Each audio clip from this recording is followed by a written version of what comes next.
nursiz bo'yoq bilan sokin kuydan ilhomlangan interyeriyasi Mute Tikurilladan.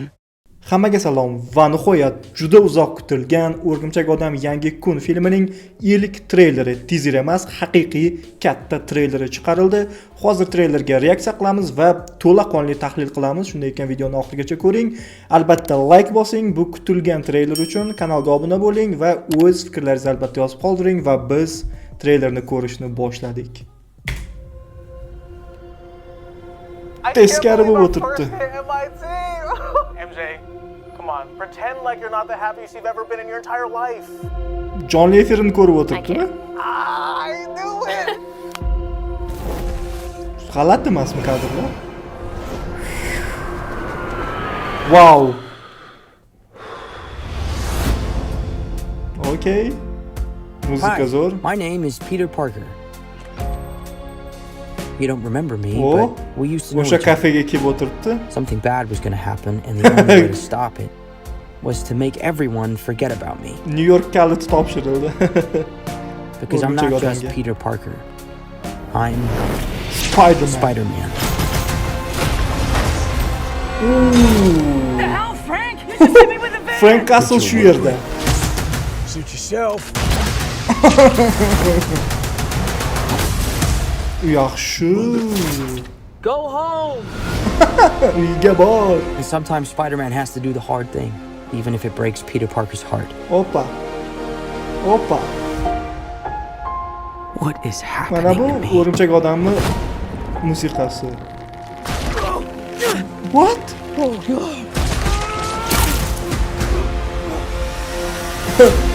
Kapalakka o'xshab o'zini uryapti. Excuse me, Dr. Banner. I need your O help. ana, ana, What did you say your name ana. Xalq shu yerda. If DNA is mutating, it would be enormously dangerous. May Parker, have May three Holland. life cycles. Kim edi u? When between Scorpion bo'lsa kerak cycles, rangiga. it can leave the spider Parasite. vulnerable to threats. We are faced with a danger that we can't control. Ha. We can't even see. Okay, qiziq. Stay out of my Oh, way. what Scorpion? Kostyumni qaranglar. You're losing it, kid. Frank Castle. And for those spiders who make it through, it amounts to a kind of Oh, Luka, Colt. rebirth. Yaxshi. O'rgimchak odam yangi Nice kun. flowers. Oh, they're a housewarming gift. I'm MJ, I'm just a neighbor from across the hall. friendly neighbor. To'g'ri. Friendly neighbor deyapti, ya'ni inglizchada your friendly neighbor Spider-Man deydi. Shunga belgi qilib bir-birini tanimaydi ular. Hozircha, lekin keyinchalik tanishi mumkin. Xullas, hech qayerga ketib qolish yo'q. Treyler uchun bitta like hoziroq.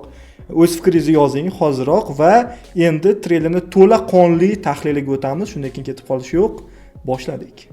Treyler menga juda yoqdi. Chiroyli kadrlar va hodisalarga boy bo'ldi. E'tiborimni tortgan narsa esa filmning bo'yalishi, ya'ni rejissyor o'zgargani yaqqol bilinib turibdi. Eslatib o'taman, film rejissyori Marvelda Shang-Chi filmini suratga olgan Destin Cretton. Yana treylerda New York shahrini, ya'ni baland binolarni va jonli shaharni his qila oldik. Oldingi 3 ta filmlarda esa bunday hissiyotlar yo'q edi.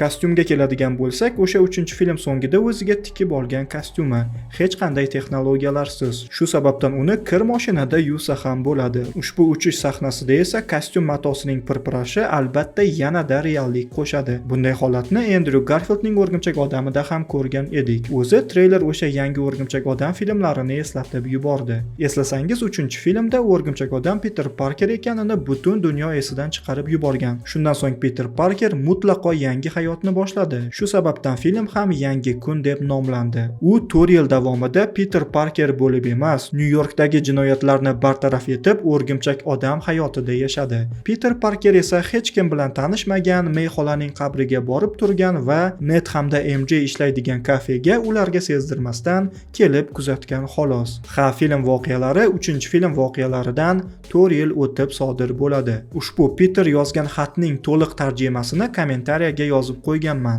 Qisqacha mazmuni esa shunday: Peter bo'lib o'tgan voqeani, ya'ni uni hamma unutib yuborgani va ular MJ bilan tanish bo'lgani va albatta uni yaxshi ko'rishi haqida yozgan. Aftidan u MJ ga hammasini eslatishga urinadi, lekin bu xatni berishga jur'at qiladimi yo'qmi aniq emas. Menimcha esa bermaslikka qaror qiladi, lekin baribir nimadir yuz berib, xat MJ ning qo'liga tushib qoladi. Ushbu kadrlarga e'tibor bersangiz, hammasida Peter bitta kiyimda. Bunisida u gul ko'tarib kafega kelgan va u yerda MJ yangi uy olgani haqida bilib qolib, qo'shni sifatida MJ ning yangi uyiga borgan va gullarni bergan. Bu kadrda esa MJ o'sha gullarni vazaga solib qo'ydi, lekin Peter qarasa MJ ning yigiti bor ekan.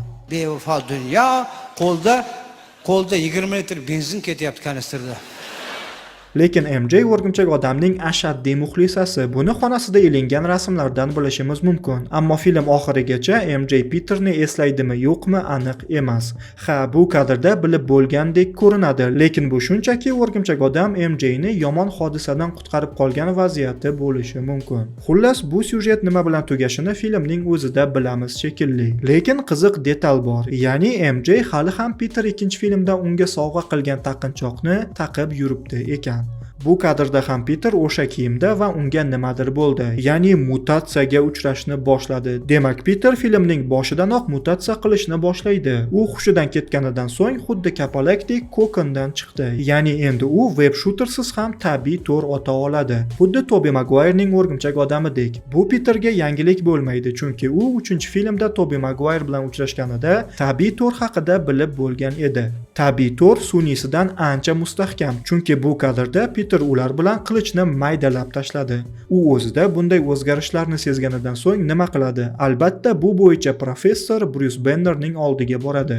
Bruce xuddi Ayol Hulk serialidagi kabi odam ko'rinishida, qo'lida esa uni odam ko'rinishida ushlab turadigan qurilmasi ham bor. Lekin juda yaxshi bilamiz, Bruce filmda Peterga yordam berish bilan cheklanmaydi. Uning ichidagi Hulk aqldan ozib, yaxshigina muammo keltirib chiqaradi va Hulk kulrang rangda bo'ladi. Peter o'rgimchak odam ko'rinishida ham Bruce'ning oldiga kelganini va Bruce uni tekshirayotganini ko'rishimiz mumkin. Bruce'ning aytishicha, mutatsiya juda xavfli ekan, lekin Peterda chidamlilik, chaqqonlik, sezgi va idrok yanada kuchaygani ekranda yozib qo'yilgan. Treylerda ko'rinib turibdiki, Peter bunga o'rganishi qiyin bo'ladi. Xullas, Peterda yaxshigina o'zgarishlar yuz beradi. Treylerda Frank Castle, ya'ni jazolovchi ham bor va u filmdagi asosiy personajlardan biri bo'ladi. Ya'ni u Peterga yordam beradi. Ha, treylerda ular do'stdek ko'rinmayapti-yu, lekin ishoning, Frank Peterni albatta kerak vaqtda vurujat qiladi. Frankni biz oxirgi marta Daredevil serialining 1-sezonida ko'rgan edik. Unda Frank Wilson Fiskning qo'lidan qochib ketgan edi. U yaqinda premyera qilinadigan 2-sezonda chiqadimi, yo'qmi bilmadim-u, lekin o'zining maxsus proyektida chiqishi aniq va u proyekt O'rgimchak odam filmi bilan ulanadi. Premyera esa yozning o'rtalarida bo'ladi, ya'ni O'rgimchak odam Yangi kun filmidan oldin. Yangi kun filmi esa 31-iyul kuni premyera qilinadi. Daredevilning o'ziga keladigan bo'lsak, uning filmda chiqish ehtimoli kam, lekin yo'q emas. Masalan, bu kadrda nimadir yetishmayotgandek, ya'ni kadr shubhali tarzda bo'sh. Marvel va Sony'ni esa yaxshi bilamiz, ular treylerlarda detallarni yashirishni yaxshi ko'radi. 3-film treylerida ham o'rgimchak odamlarni kesib tashlashgan edi. Balki bu kadrda ham Peterga bir nechta personajlar yordam berayotgandir. Masalan, Daredevil va yana Hulk ham bo'lishi mumkin. Matt Murdock filmda chiqmasligi aniq bo'lmasa-da, Daredevil serialidagi bir personaj filmda aniq qatnashadi. Ya'ni bu kadrda o'rgimchak odamga shahar kalitini topshirayotgan bu personaj Shayla. Shayla Daredevil serialida hokimiyatda ishlagan. Kingpin mer bo'lganidan keyin esa uning yordamchisi bo'lgan. O'rgimchak odamga shahar kaliti topshirilgan ekan, demak Wilson Fisk aniq mer emas. Chunki yaxshi bilasiz, u niqobda shaxsiyatini yashirib yuradigan qahramonlarga qarshi ish olib borgan edi. Demak, bu hodisa Kingpin hokimiyatga kelishidan oldin yoki hokimiyatdan ketganidan keyin sodir bo'ladi. Bilasiz, Daredevil serialining 2-sezoni tez orada chiqadi va unda Daredevil Kingpinga qarshi kurashadi. Balki Matt Murdock Wilson Fiskning asl yuzini oshkor qilib, uni hokimiyatdan qulatishga erishar. Endi sekin yovuzlarni ham ko'rib chiqsak bo'ladi. Shubhasiz treylardagi bu kadrlar e'tiboringizni tortdi, xuddi sun'iy intellektda yaratilganga o'xshaydi. Chunki ular komiks sarlavhalari stilida qilingan. Masalan, bu kadr o'sha mashhur Amazing Spider-Man 15-son komiksiga. Bu kadr esa Peter Parker Spectacular Spider-Man 1-son komiksiga belgi. Unda yovuzlardan biri Tarantula ham ko'rsatilgan. Bunisi esa Amazing Spider-Man 345-son komiksi stilida. Unda ham yovuzlardan biri bumerangni ko'rishimiz mumkin. Bu yovuzlar komikslarda 3-4 darajali bo'lib, katta ehtimol bilan ularni film boshida ko'rsatib ketishadi. Ya'ni o'rgimchak odam 4 yil ichida qanday yovuzlarni yengganini. Bu kadr esa juda qiziq, ranglari boshqa kadrlardan ajralib turibdi. Ya'ni xuddi Momaqaldiroqlar filminikidek, balki filmda o'sha Nyu-Yorkda bo'lgan hodisada o'rgimchak odam ham qayerdadir odamlarni qutqarganini ko'rsatib o'tishar. Buning ustiga filmda Yelena Belova ham qatnashadi degan xabarlar bor. Bu esa filmdagi muhim yovuzlardan biri Chayon. Uni oxirgi marta birinchi filmda qamoqxonada ko'rgan edik va mana endi u ozodlikka chiqib yana o'rgimchak odamga qarshi kurashmoqda. Balki Peter mutatsiyaga uchrashida uning qo'li bordir. Kostyumi esa menga yoqdi. Komiksdagidek qilishgan. Asosiysi grafikasida temirni hidi kelib turibdi. Arzon plastmassaga o'xshab qolmagan.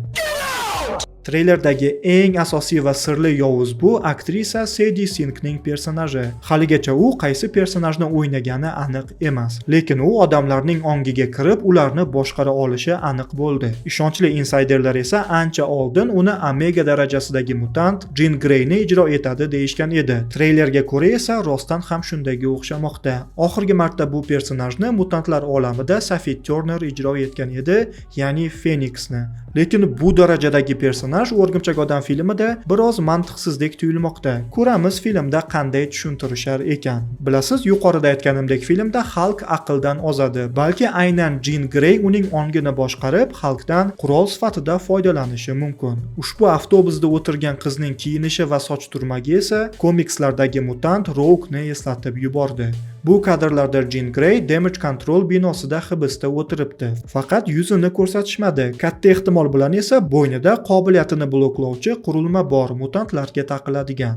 Damage Control tashkilotini biz oxirgi marta G'aroyib odam serialida ko'rgan edik. Unda ham ular qobiliyatga ega odamlarni izlab yurishgan edi. Treylerdagi bu odam esa tashkilot boshlig'i. Bu kadrda Jean Grey Peterning uyida turibdi. Demak, katta ehtimol bilan u o'rgimchak odam bu Peter Parker ekanini aniqlaydi.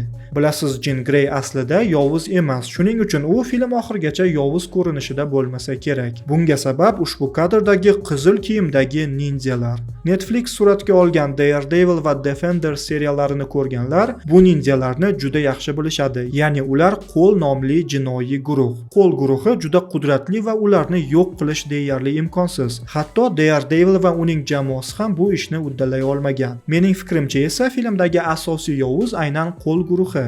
Ya'ni o'zlari soyada turib hammani bir-biriga qarshi qilib qo'yadi.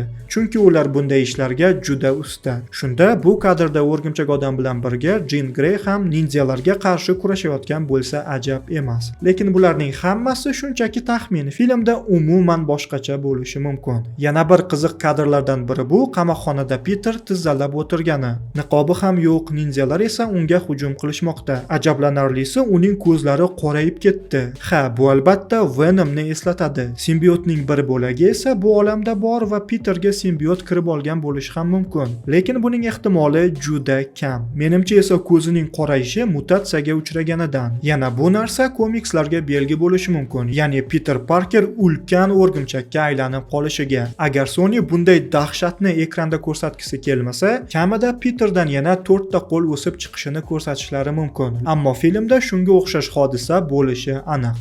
E'tibor bergan bo'lsangiz, Peter treylerda faqat bitta kostyumda yuribdi. Lekin katta ehtimol bilan filmda yana kostyumlar bo'ladi. Chunki kompaniya o'yinchoqlar va merchlarni ko'proq sotishi kerak. Umid qilib qolamizki, ikkinchi kostyum simbiotik kostyum bo'ladi. Xulosa qiladigan bo'lsam, treyler juda ham zo'r, film ham ancha shiddatli bo'ladiganga o'xshamoqda. Lekin filmning asosiy yovuzi nima sababdan hamma o'rgimchak odamga qarshi chiqayotgani hali aniq emas va bu juda yaxshi. Aks holda film zerikarli bo'lib qoladi. Bundan tashqari treylerda ko'rsatilmagan yovuzlar va personajlar hali talaygina. Bu videoda esa treylerga tayangan holda faktlar bilan tahlil qildim. Shunday ekan, mehnatim arzisa, albatta bitta like bosib qo'ying. Treyler haqidagi fikrlaringizni va taxminlaringizni esa kommentariyada yozib qoldiring. Asosiysi kanalga a'zo bo'lishni unutmang. Yangi videolarda ko'rishguncha